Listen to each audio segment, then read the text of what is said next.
പക്ഷേ ഈ ലക്ഷ്യം ജമാഅത്ത് നിർവഹിക്കുന്നത് ജമാഅത്ത് പ്രവർത്തനത്തിനകത്ത് ആഭ്യന്തരമായിട്ടായതുകൊണ്ട് അതിലേക്ക് ആളുകളുടെ ശ്രദ്ധ കിട്ടുകയില്ല. ജമാഅത്ത് താല്പര്യപ്പെടുന്ന വിഷയങ്ങളിലല്ല ജമാഅത്തെ ഇസ്ലാമിയുടെ തന്നെ പ്രവർത്തനങ്ങൾ ജനങ്ങൾ അറിയുന്നത്. നമ്മുടെ മീഡിയകൾക്ക് താല്പര്യമുള്ള വിഷയത്തിലാണ്. ഇത്തരം പ്രവർത്തനങ്ങളൊന്നും മീഡിയകൾക്ക് താല്പര്യമുണ്ടാവില്ല. അവർക്ക് താല്പര്യം തിരുവമ്പാടിയിൽ എന്ത് നിലപാട് സ്വീകരിക്കുന്നു എന്നുള്ളത് മാത്രമായിരിക്കും. അപ്പൊ പ്രവർത്തനത്തിന്റെ മുഖ്യ സമയവും സന്ദർഭവും ഉപയോഗപ്പെടുത്തുന്നത്, മുഖ്യ ഭാഗം ചെലവഴിക്കുന്നത് ജമാഅത്തെ ഇസ്ലാമിയിൽ അണിചേർന്നിട്ടുള്ള ആളുകളെ കൂടുതൽ അള്ളാഹുവുമായിട്ടടുക്കുന്നവരും കൂടുതൽ ജനങ്ങളുമായിട്ടടുക്കുന്നവരും കൂടുതൽ പുണ്യം നേടി സ്വർഗത്തിലേക്ക് പോകാൻ അവരെ പ്രാപ്തരായ ആളുകളെ വളർത്തിയെടുക്കുന്നതിനും വേണ്ടിയാണ് എന്നാണ് ഞാൻ പറഞ്ഞു വന്നത്. അതിൻ്റെ വിശദാംശങ്ങളിലേക്ക് പോകാൻ ഞാൻ ഉദ്ദേശിക്കുന്നില്ല. രണ്ടാമത്തെ പ്രവർത്തന മേഖല മുസ്ലിം സമുദായവുമായി ബന്ധപ്പെട്ട പ്രവർത്തന മേഖലയാണ്. മുസ്ലിം സമുദായത്തെ ഇസ്ലാഹ് ചെയ്യുക എന്നുള്ളത് ജമാഅത്തെ ഇസ്ലാമിയുടെ പ്രവർത്തന പദ്ധതിയായി ജമാഅത്ത് അംഗീകരിച്ചിട്ടുണ്ട്. അത് റസൂലുള്ളാഹി സ്വല്ലല്ലാഹു അലൈഹി വസല്ലമയുടെ തന്നെ മാർഗദർശനം അനുസരിച്ചാണ് അത് സ്വീകരിച്ചിട്ടുള്ളത്. ബദഅൽ ഇസ്ലാമു ഗരീബൻ വസയഊദു ഗരീബ. അപൂർവതകളിലാണ് ഇസ്ലാം ആരംഭിച്ചത്. അതിൻ്റെ അപൂർവമായ ഒരു സ്വഭാവത്തിൽ അതൊരു പക്ഷേ മടങ്ങിയേക്കാം. ഫത്തൂബാലിൽ ഉറബാ. അന്ന് അപൂർവരായ ചില വ്യക്തിത്വങ്ങൾ ഉണ്ടാകും, അവർക്ക് ഭാവുകങ്ങൾ. അല്ലദീന യുസ്ലിഹൂന മാ അഫ്സദന്നാസ്. ജനങ്ങൾ ഫസാദാക്കി കളഞ്ഞതിനെ, കുഴപ്പത്തിലാക്കി കളയുന്നതിനെ ഇസ്ലാഹ് ചെയ്യുക എന്നുള്ളതാണ് അവരുടെ ദൗത്യം. ഇപ്പം മുസ്ലിം സമുദായത്തെ ഇസ്ലാഹ് ചെയ്യുക എന്നുള്ളതാണ് ജമാഅത്തെ ഇസ്ലാമി അംഗീകരിച്ചിട്ടുള്ള ഒരു കാര്യം. എന്താണ് ഇസ്ലാഹ് ചെയ്യുക എന്നതിനർത്ഥം? ഇസ്ലാഹ് ചെയ്യുക എന്നതുകൊണ്ട് ഒന്നാമതായി ഉദ്ദേശിക്കുന്നത് അബദ്ധമായ ആദർശങ്ങളിൽ നിന്ന് അവരെ രക്ഷിക്കുക എന്നുള്ളതാണ്. ആദർശപരമായ വ്യതിയാനങ്ങൾ മുസ്ലിങ്ങളിൽ വന്നിട്ടുണ്ടെങ്കിൽ ആ ആദർശ വ്യതിയാനങ്ങളിൽ നിന്ന് അവരെ രക്ഷിക്കുക എന്നുള്ളത് ഇസ്ലാഹി പ്രവർത്തനത്തിന്റെ മുഖ്യമായ ഒരു ഭാഗമാണ്.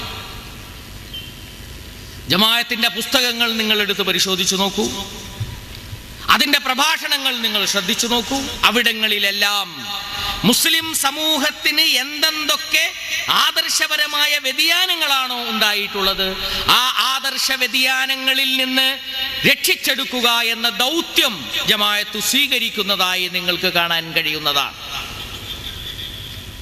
മുസ്ലിം സമുദായത്തോട് പറയും, നിങ്ങളുടെ ഇന്ന വിശ്വാസത്തിൽ ശിർക്കിന്റെ അംശങ്ങളുണ്ട്, നിങ്ങളുടെ ഇന്ന വിശ്വാസത്തിൽ കുഫ്റിന്റെ അംശങ്ങളുണ്ട് എന്ന് ജമാഅത്തെ ഇസ്ലാമി മുസ്ലിങ്ങളോട് പറയും. അതവർക്ക് വ്യക്തമാക്കി കൊടുക്കും. പക്ഷേ അത് അതിൻ്റെതായ ഒരു ഇസ്ലാഹിൻ്റെതായ ശൈലിയിലും സ്വഭാവത്തിലുമായിരിക്കും. അല്ലയോ പച്ച മുശ്രിക്കേ എന്ന് വിളിച്ചുകൊണ്ട് ഒരു മുസ്ലിമിനെയും അഭിസംബോധന ചെയ്യുകയില്ല. നമുക്കറിയില്ല എവിടെയാണ് ശിർക്കിന്റെ അംശങ്ങൾ വന്നു ചേരുന്നത് എന്ന്. ഞാനും നിങ്ങളും നമ്മുടെ ജീവിതത്തിൽ വന്നു ചേരുന്ന ശിർക്കിന്റെ അംശങ്ങളെക്കുറിച്ച് ജാഗരൂകരായിരിക്കണം. ഇങ്ങനെ ജാഗരൂകരായിരിക്കേണ്ടതുള്ളത് കൊണ്ട് ഇന്നിന്ന സംഗതികൾ ശിർക്കാണ് എന്ന്, ഇന്റെ വിശ്വാസത്തിൽ ശിർക്കിന്റെ ഇന്ന അംശം ചേർന്നിട്ടുണ്ട് എന്ന് എല്ലാ വിഭാഗം മുസ്ലിങ്ങളോടും ജമാഅത്തെ ഇസ്ലാമി പറയും. ജമാഅത്തെ ഇസ്ലാമിയുടെ പ്രവർത്തകരോടും ഈ കാര്യം പറയും. ആദർശപരമായ ശുദ്ധീകരണം തന്നെയാണ് ഇസ്ലാഹിന്റെ ഒന്നാമത്തെ വശം, സംസ്കരണത്തിന്റെ ഒന്നാമത്തെ വശം. സംസ്കരണത്തിന്റെ രണ്ടാമത്തെ വശം അനാചാരങ്ങളിൽ നിന്ന് മുസ്ലിം സമൂഹത്തെ രക്ഷിക്കുക എന്നുള്ളതാണ്. അന്ധവിശ്വാസങ്ങളുടെ അടിസ്ഥാനത്തിലുള്ള അനാചാരങ്ങൾ ഏതുണ്ടോ ഈ അനാചാരങ്ങളിൽ നിന്ന് മുസ്ലിം സമൂഹത്തെ രക്ഷിക്കുക എന്നത് ഇസ്ലാഹി പ്രവർത്തനമാണ്. ആ ഇസ്ലാഹി പ്രവർത്തനം ഒരു ഇസ്ലാമിക പ്രവർത്തനമാണ്. ആ ഇസ്ലാമിക പ്രവർത്തനം ജമാഅത്തെ ഇസ്ലാമിയുടെ രണ്ടാമത്തെ അജണ്ടയിൽ പെടുന്ന പ്രവർത്തനമാണ്. അനാചാരങ്ങളിൽ നിന്ന് രക്ഷിക്കുക എന്ന് പറയുന്നതിന് എന്തർത്ഥം എന്നൊരു പക്ഷേ നിങ്ങൾ ചോദിക്കും. അവിടെ ചെറിയ ഒരു ക്ലാരിഫിക്കേഷൻ ആവശ്യമുണ്ട്. സഹാബികളുടെ കാലത്തും താബിയുകളുടെ കാലത്തും താബിയുത്താബിയുകളുടെ കാലത്തും മുസ്ലിങ്ങൾക്കിടയിൽ അഭിപ്രായ വ്യത്യാസമുണ്ടായിരുന്ന കാര്യങ്ങളിൽ ഏതെങ്കിലും ഒരഭിപ്രായത്തിൽ നിന്ന് മറ്റൊരഭിപ്രായത്തിലേക്ക് ആളുകളെ മാറ്റിയെടുക്കുന്നതാണ് അനാചാരങ്ങൾക്കെതിരായിട്ടുള്ള പ്രവർത്തനം എന്ന് ജമാഅത്തെ ഇസ്ലാമി കരുതുന്നില്ല.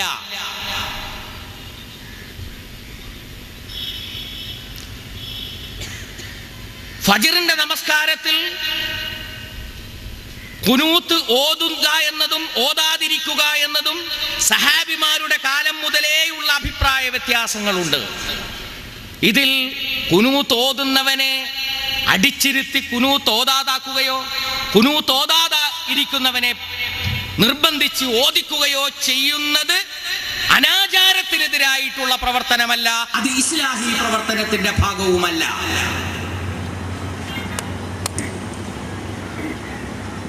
നെഞ്ചിന് മുകളിൽ കൈകൊട്ടുന്നവന്റെ കൈ അടിച്ച് കീഴ്പോട്ട് താഴ്ത്തുന്നതോ വയറിന് മുകളിൽ കൈകൊട്ടുന്നവന്റെ കൈ മുകളിലേക്ക് പൊക്കിയെടുത്തു വെക്കുന്നതോ അനാചാരങ്ങൾക്കെതിരായിട്ടുള്ള പ്രവർത്തനമല്ല. അത് അനാചാരത്തിനുള്ള എതിരായിട്ടുള്ള പ്രവർത്തനത്തിന്റെ അജണ്ട തിരിച്ചുവിടുന്ന പ്രവർത്തനമാണ്. ബിസ്മി ഉറക്കെ ഓതുന്നയാളെ പതുക്കെ ഓതാൻ നിർബന്ധിക്കുന്നതോ പതുക്കെ ഓതുന്നയാളെ ഉറക്കെ ഓതാൻ നിർബന്ധിക്കുന്നതോ ഉറക്കെയും പതുക്കെയും ഓതാത്ത ആളെ ഓതാൻ നിർബന്ധിക്കുന്നതോ യഥാർത്ഥത്തിൽ അനാചാരത്തിനെതിരായിട്ടുള്ള പ്രവർത്തനമല്ല, അത് ഇസ്ലാഹി പ്രവർത്തനവുമല്ല. ചില വിഷയങ്ങളിൽ പണ്ഡിതന്മാർക്കിടയിൽ സഹാബികളുടെ കാലം മുതൽക്കേ അഭിപ്രായ ഭേദങ്ങൾ ഉണ്ടായിട്ടുണ്ട്. ഈ അഭിപ്രായ ഭേദങ്ങളിൽ ഒന്നിനു വേണ്ടിയുള്ള പ്രവർത്തനം, ബാക്കിയുള്ളതിനെയെല്ലാം ഇല്ലായ്മ ചെയ്യാനുള്ള പ്രവർത്തനത്തെ അനാചാരങ്ങൾക്കെതിരായിട്ടുള്ള പ്രവർത്തനമായി ഇസ്ലാഹി പ്രവർത്തനമായി തെറ്റിദ്ധരിക്കരുത് എന്നാണ് എൻ്റെ പ്രിയപ്പെട്ട സഹോദരങ്ങളോട് എനിക്ക് പറയാനുള്ളത്.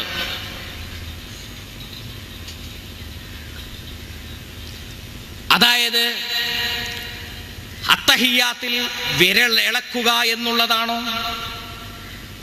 ലാ ഇലാഹ ഇല്ലല്ലാഹ് എന്ന് പറയുമ്പോൾ വില ഉയർത്തിപ്പിടിച്ച് അവസാനം വരെ നിർത്തുക എന്നുള്ളതാണോ? ജലാലത്തിന്റെ ഇസ്മ കേൾക്കുമ്പോൾ, അതായത് അല്ലാഹ് റബ്ബ് എന്നൊക്കെ കേൾക്കുമ്പോൾ മാത്രം കൈപൊക്കുന്നതാണോ? ലാ ഇലാഹ എന്ന് പറയുമ്പോൾ വിരൽ പൊന്തിച്ച് ഇല്ലല്ലാഹ് എന്ന് പറയുമ്പോൾ താഴ്ത്തുന്നതാണോ? ഇതിലേതാണ് ശരി എന്ന് വിശ്വസിക്കുക മാത്രമല്ല, അതനുഷ്ഠിക്കുക മാത്രമല്ല, അങ്ങനെ ചെയ്യലാണ്, അതിനുവേണ്ടി പ്രവർത്തിക്കലാണ് ഞങ്ങളുടെ ആദർശം എന്ന് പറയാൻ മാത്രമുള്ള ഒരു മൗഢ്യം ജമാഅത്തെ ഇസ്ലാമിക്കില്ല. കാരണം ഫിഖ്ഹിന്റെ വിഷയത്തിൽ അഭിപ്രായ വ്യത്യാസങ്ങൾ ഉണ്ടായിട്ടുണ്ട് ആദ്യകാലം മുതൽ തന്നെ.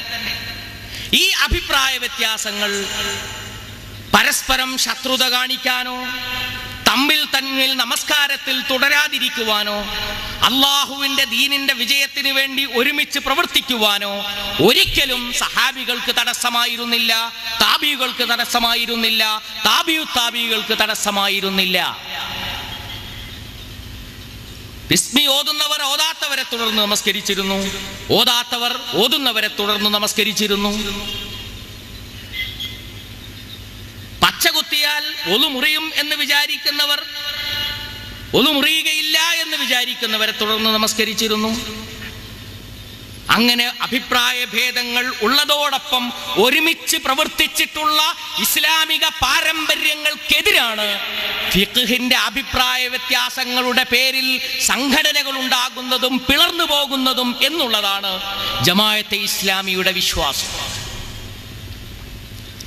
ഇങ്ങനെ പറയുമ്പോൾ ഉണ്ടാകുന്ന ആരോപണം എന്താണ്?